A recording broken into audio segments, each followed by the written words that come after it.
If you're new to dividend investing, then probably you're wondering, kailan mo ba marireceive yung mga dividends mo?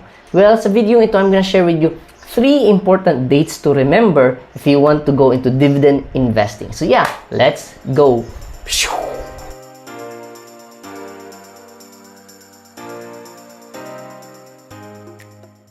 So ito yung mga important dates to remember if you want to become a dividend investor.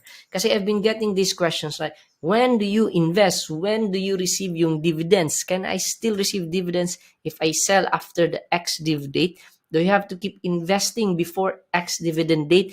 And when do I receive my dividends? So maraming mga questions all about dividends, especially sa mga newbies in terms of dividend investing. Kaya sasagutin natin sa video ito. So ano ba yung important dates that you need to remember para maging eligible ka, maging qualified ka to receive dividends? So here are the 3 important dates. So actually, maraming mga other dates out there, but ito yun lang yung 3 that you need to remember. So here are the 3 important dates. Number 1 is yung declaration date. So ito yung date kung saan magde-declare ang isang company na mamimigay sila ng dividends. Next naman is the ex-dividend date. Ito yung date kung saan if you invest at the ex-dividend date, hindi ka nakasali sa dividend, meaning hindi ka na-qualified. Meaning if you want to receive dividends, you need to invest before the ex-dividend date.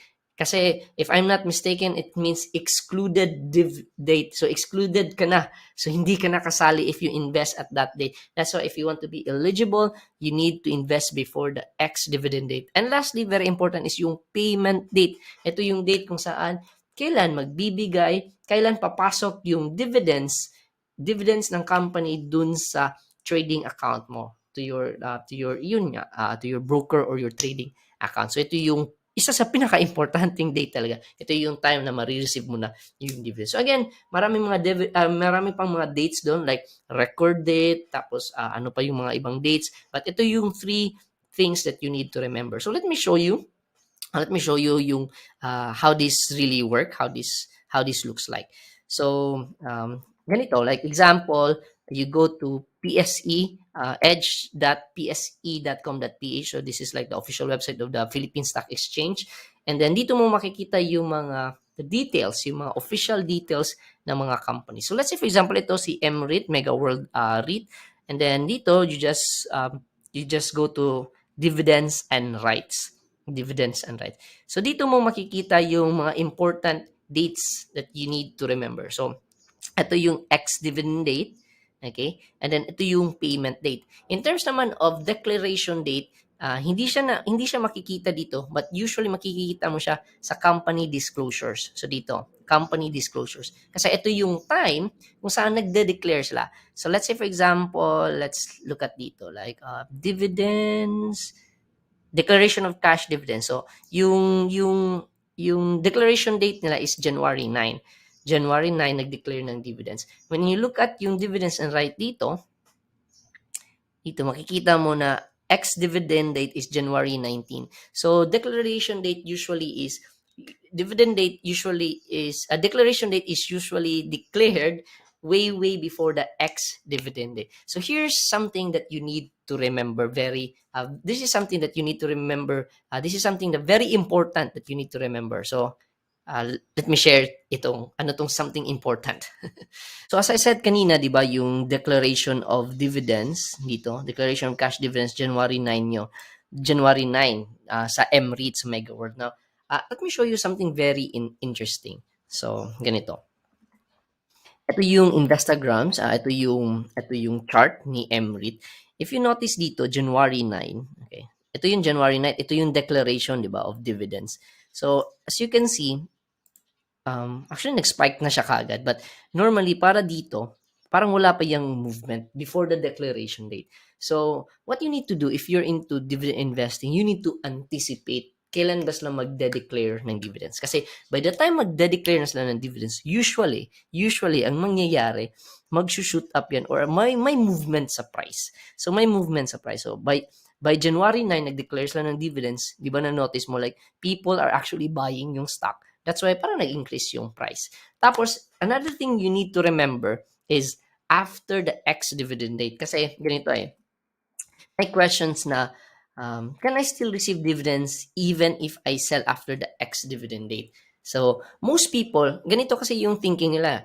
As long as I hold the certain stock before the dividend date, so I hold it, tapos by the time na ex-dividend date na, I'm gonna sell it. Ganun yung mindset ng iba, di ba? Like, ma-receive ko yung dividends, at the same time, mabenta ko yung stock.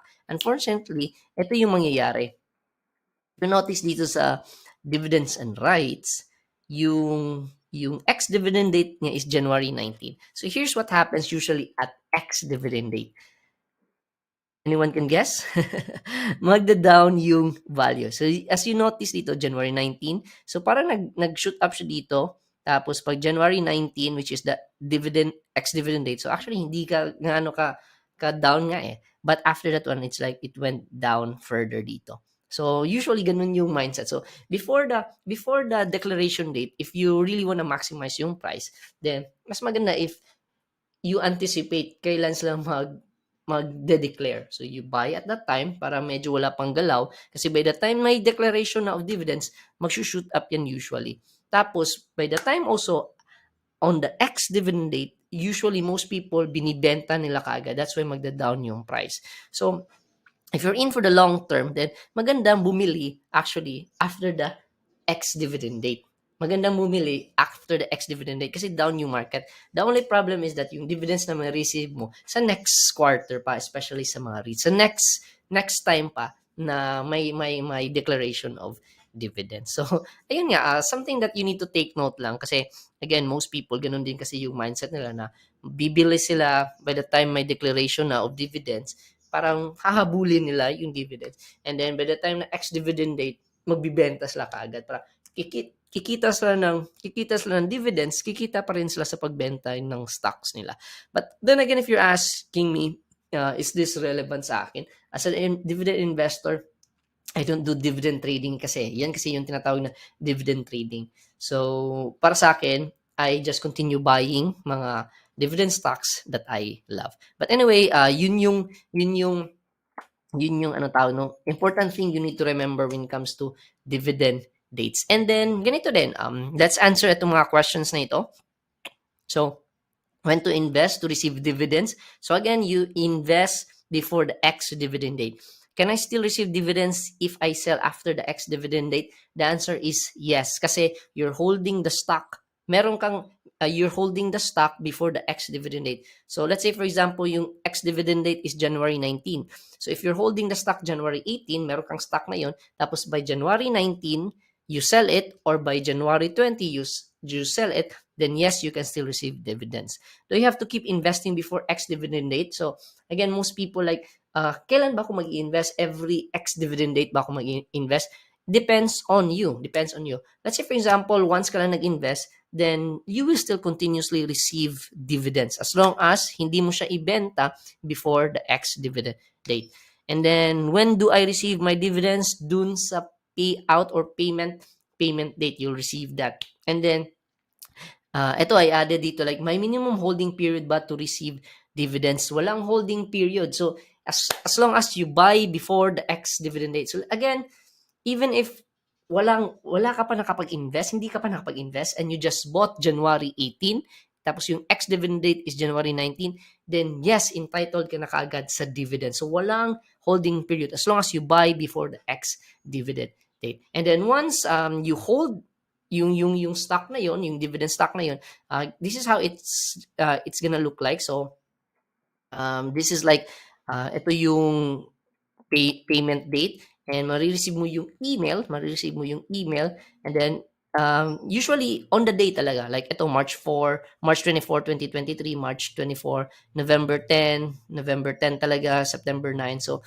very very accurate naman yung pagbigay nila, very prompt naman sa pagbigay nila in terms of payment date.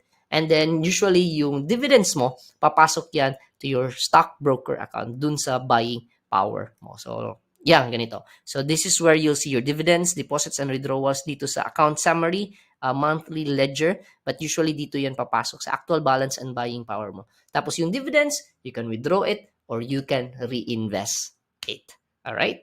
So that is it. Those are the 3 important dates you need to remember if you want to go into dividend investing. So I hope you find this video valuable and helpful, and if you did, make sure to smash the like button, para sa YouTube algorithm. Tapos, consider subscribing para we can reach more Filipinos and we can hit the silver play button. And if you want to start your Lodi lifestyle journey with me, visit my website, freedomloveph.com. Again, it's freedomloveph.com. I hope to see you inside. Once again, this is Tiyo, Pilo, and yung goal natin is to live on dividends and interest. Bye-bye!